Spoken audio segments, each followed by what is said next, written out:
বাঙালি খানায় সবাইকে স্বাগত জানাই। আপনারা তো অনেকভাবে আর মাছ রান্না করে খেয়েছেন, একবার আমার মতন করে বানিয়ে নিন।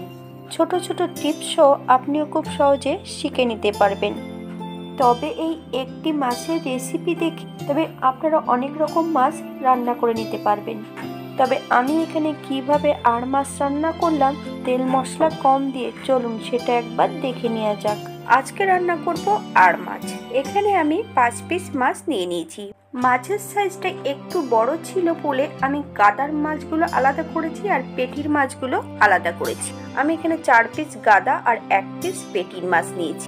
1 চামচ নুন আর 1 চামচ হলুদ গুঁড়ো মাছের গায়ে বেশ ভালো করে লাগিয়ে নিতে হবে। মাছ ধোয়ার পদ্ধতি এবং মাছের গায়ে 1 চামচ কাঁচা সর্ষের তেল লাগিয়ে রাখাটা কেন সেটা আমি পরে বলবো আপনাদের। ভালো করে মাছের গায়ে নুন হলুদ লাগিয়ে নিয়েছি। এই পর্যায়ে 1 চামচ কাঁচা সর্ষের তেল মাছের গায়ে লাগিয়ে নেব। 10 মিনিটের জন্য মাছগুলোকে রেস্টে রেখে দেব। আপনাদের হাতে যদি সময় থাকে তাহলে বেশি সময় রেখে দিতে পারেন।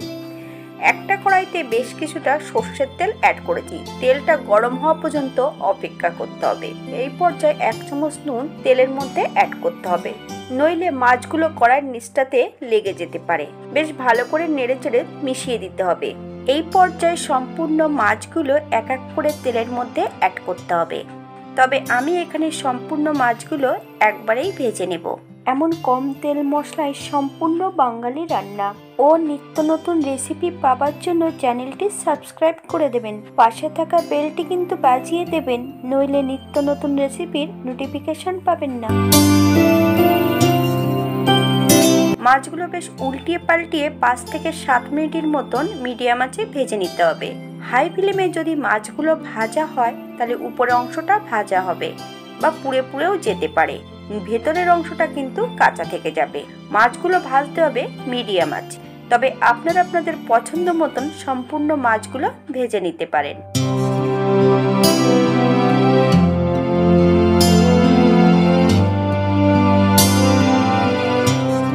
এই পর্যায়ে আমি সম্পূর্ণ মাছগুলো তেল থেকে তুলে নেব।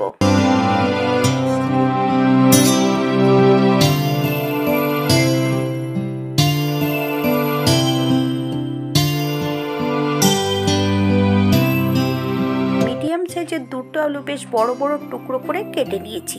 একই তেলে আলুগুলোকে ভেজে নেব, একটু নুন আর একটু হলুদ গুঁড়ো দিয়ে। আপনারা আপনাদের পছন্দ মতন আলুগুলো ভেজে নেবেন। অন্য একটা কড়াইতে 2 চামচ সর্ষের তেল অ্যাড করেছি। তেল গরম হওয়া পর্যন্ত অপেক্ষা করতে হবে। ফোড়নে রেখেছি 1 চামচ সাদা জিরে।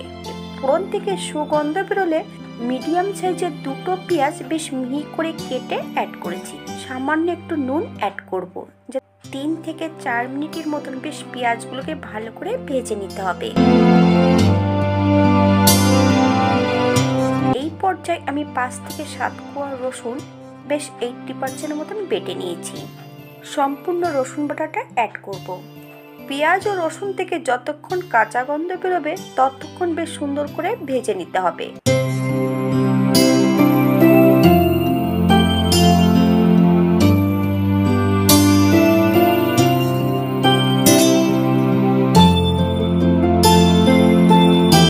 মিডিয়াম সাইজের একটা টমেটোর 4 ভাগের 1 ভাগ আমি এই পর্যায়ে অ্যাড করেছি। আপনারা যদি পছন্দ করেন তাহলে পরিমাণে বাড়িয়ে দিতে পারেন। এই পর্যায়ে কিছু বাটা মশলা অ্যাড করব। আদা, ধনে, জিরে একসঙ্গে বেটে রেখেছি 1 চামচ অ্যাড করব। 1 চামচ শুকনো লঙ্কা বাটা বেশ মিডিয়াম আছে 1 থেকে 2 মিনিটের মতন ভেজে নিতে হবে। 1/2 চামচ হলুদ গুঁড়ো, সামান্য একটু চিনি। আপনারা যদি পছন্দ করেন তাহলে পরিমাণে বাড়িয়ে দেবেন।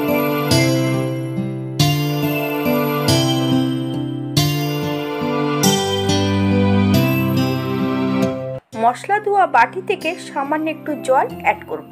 মশলা থেকে যতক্ষণ কাঁচা গন্ধ বেরোবে ততক্ষণ বেশ মশলাটা ভালো করে কষিয়ে নিতে হবে, অথবা মশলা থেকে যতক্ষণ তেল না ছাড়বে ততক্ষণ কিন্তু মশলাটা ভালো করে কষিয়ে নিতে হবে।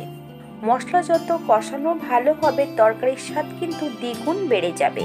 মশলা থেকে তেল ছেড়ে দিয়েছি। এই পর্যায়ে আমি সম্পূর্ণ ভেজে রাখা আলুগুলো অ্যাড করব।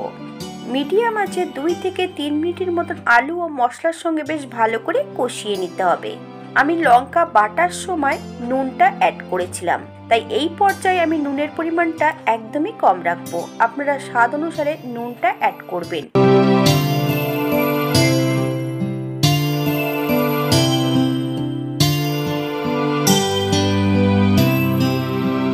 বেশ কিছুটা গোটা কাঁচা লঙ্কা অ্যাড করেছি। আপনারা যদি পছন্দ করেন তাহলে পরিমাণে বাড়িয়ে দিতে পারেন। এই পর্যায়ে আমি সম্পূর্ণ মাছগুলো অ্যাড করব। মশলা এবং মাছ সমেত বেশ 2 থেকে 3 মিনিটের মতন মিডিয়াম আঁচে বেশ ভালো করে কষিয়ে নিতে হবে। 2 কাপ ফুটান্ত গরম জল অ্যাড করব, তাহলে তরকারির স্বাদটা আরো বেশি বেড়ে যাবে। 5 থেকে 7 মিনিটের জন্য ঢাকা দিয়ে দেব, আলুগুলো যাতে সেদ্ধ হয়ে যায়। 7 মিনিট পর হালকা হাতে একটু নেড়ে চেড়ে নিতে হবে। 1 চামচ গরম মশলা বাটা অ্যাড করব। আপনারা যদি পছন্দ করেন তাহলে পরিমাণে বাড়িয়ে দিতে পারেন। এই পর্যায়ে গ্যাসের ফ্লেমটা অফ করে দিতে হবে। হালকা হাতে নেড়ে চেড়ে মিশিয়ে নিয়ে 5 মিনিটের জন্য স্ট্যান্ডিং টাইম দিতে হবে। তারপর সার্ভ করব। মাছ ধোয়ার পদ্ধতি: 1 চামচ নুন দিয়ে মাছগুলোকে বেশ ভালো করে ডলে ধুয়ে নিতে হবে, অথবা 1 চামচ ভিনেগার বা লেবু দিয়ে মাছের গায়ে ভালো করে লাগিয়ে রেখে দিতে হবে 4 থেকে 5 মিনিটের মতো। 3 থেকে 4 বারের মতন মাছগুলোকে ঠান্ডা জলে বেশ ভালো করে ধুয়ে নিতে হবে। যে মাছের গায়ে আঁশ নাই সেই মাছগুলো নুন হলুদ লাগানোর সময় 1 চামচ সর্ষের তেল লাগিয়ে রেখে দিতে হবে মাছ ভাজার সময়, তাহলে মাছগুলো একটু ফেটে গায়ে লাগবে না। সবাই সুস্থ থাকবেন। ভিডিওটি দেখার জন্য ধন্যবাদ।